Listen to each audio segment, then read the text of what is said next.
So on today's Academy lesson, we're going to go over one of my favorite moves to do with a small packet of cards, and that is the Ascanio Spread. Now, the Ascanio Spread has pretty much an endless amount of uses when it comes to packet tricks. However, today I'm going to show you guys the basic spread as well as a basic trick you guys could use with the move itself. Now, the move is credited to Arturo de Ascanio, magician out of Spain. Unfortunately, he's passed away a long time ago, but he did leave us with a wonderful little bit of a move, as well as a lot of thought into the actual theory of magic. So he is one of the great thinkers. So for this move, we're going to have the 4 queens, and we're going to use a card, in this case, the ace. So here, if we want to use it as a vanish, we actually can very easily by taking the ace of hearts, putting it in the middle, squaring it up, doing some sort of magical gesture. And of course, in that action, the ace has magically disappeared completely from the packet. No trace, no overt action, and it's done. Now that is using the Ascanio Spread itself, which we are going to get into right now. Now the move is very, very simple to do, but it's very hard to get smooth. So the first action that you're going to need to do is place whichever card is going to be hidden, or whichever cards are going to be hidden in the middle of the packet. So in this case, we have 2 queens on top and 2 queens below. So once you score it up, you're going to be in the proper position for the actual Ascanio Spread itself. The first action is going to be picking up the cards with the right hand, because you are actually going to use friction from your left fingertips to pull the bottom card to the left.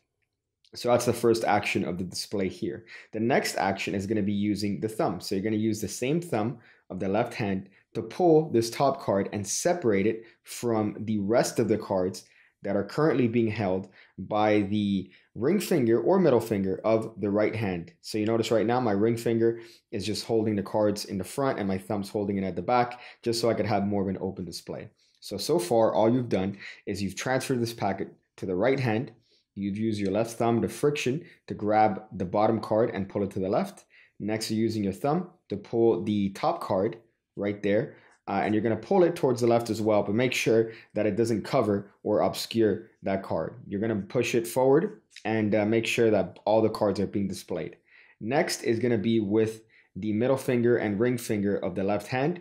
You're actually going to contact the bottom of the packet that's being held by the right hand, which currently is 3 cards, and you're going to actually pull with the right hand to the right. So by pulling to the right, you're going to pull the cards that are actually hiding the ace underneath. So you're going to pull 2 cards to the right, and because of the friction of the middle finger and the ring finger of the left hand, you're going to notice that these cards are going to pull out very, very easily towards the right.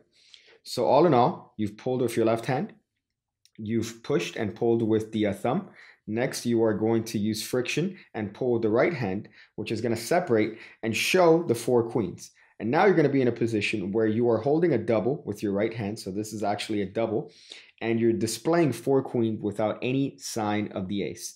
Now at this point, you could let go by putting pressure with the thumb in the middle. You could let go and show the packet back and forward, assuming that the ace is in fact face up. You could show that very cleanly, just like this, and show that the ace is completely gone. Now the next action that I like to do, just to display the packet even more, is to take this double in the right hand. So I'm just going to clip it between my forefinger and my thumb in the right hand. Next, I'm going to take the other queen, finally the third queen, and lastly the last queen in the hand.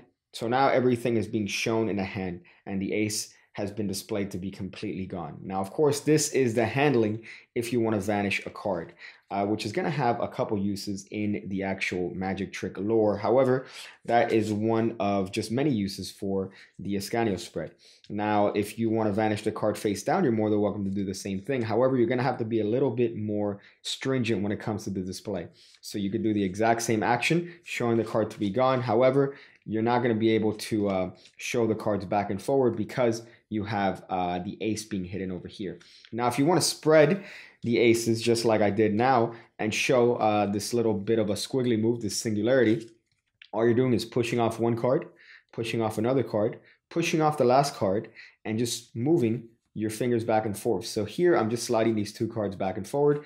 Here, the illusion is that I'm sliding both cards back and forward. However, all I'm doing is sliding the third card back and forward. So it gives the illusion of singularity and really makes it look like you're only holding 4 cards. However, you are in fact hiding a card behind. So all in all, the Ascanio Spread allows you to display these 5 cards, supposedly as 4, and be very clean when it comes to showing the cards themselves. Now, one particular use of this is with a Think, Touch, Turn style routine. Now, Think, Touch, Turn is a wonderful routine by a magician named Ed Marlowe. Again, a name that you're going to hear a lot when it comes to card magic, just because pretty much anything that's ever been invented has either been invented by Di Vernon or Ed Marlowe.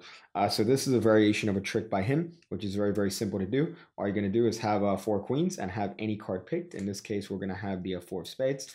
Now this card is lost and shuffled in the middle of the deck because you claim that you don't need to do anything. The queens are actually going to be the cards that are going to help you out finding the spectator's card. So you don't need the rest of the deck. All you need are the queens, which of course are shown in this style. Now with a magical little bit of a gesture, you actually show one of the queens to have turned face down.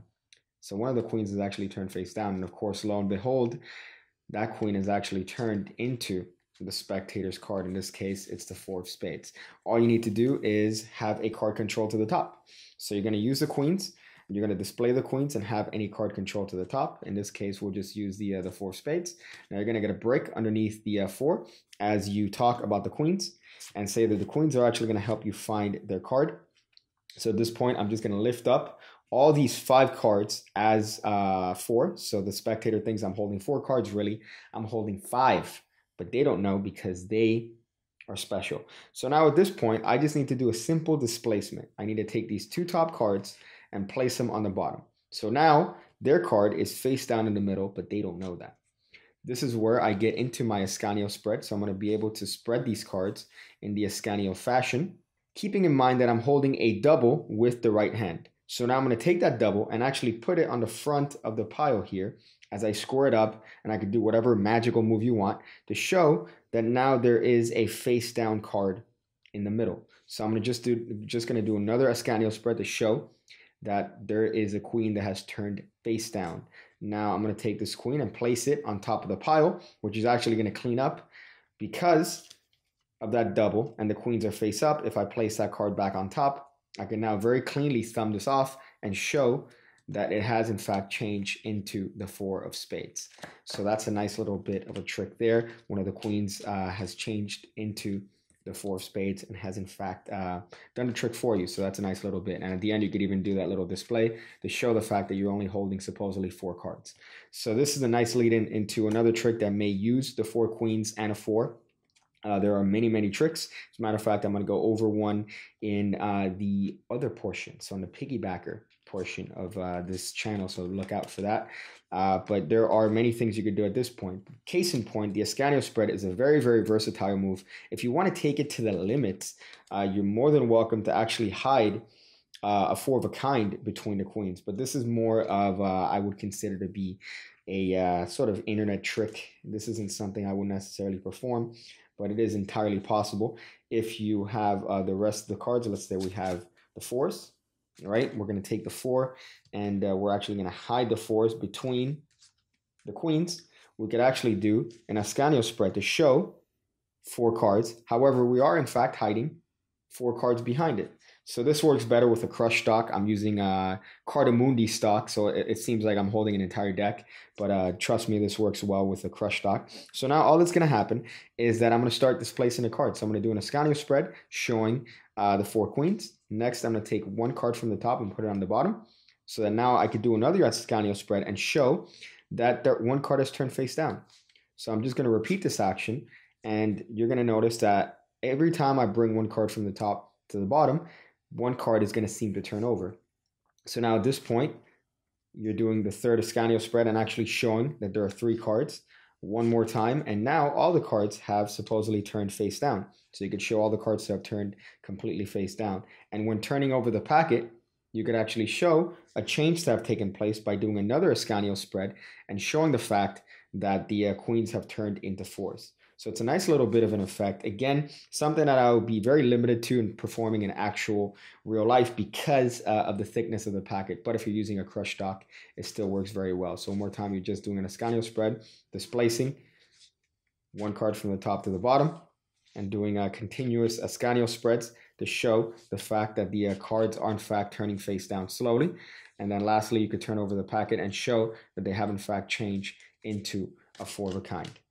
So that is just one extreme use of the Ascanio spread that you're more than welcome to use. So that in all is the Ascanio spread. As you see, the move is very, very versatile and very discreet. And there are probably infinite handlings for the move. So thank you guys for being members of the Card Academy, and I hope to see you on the next one.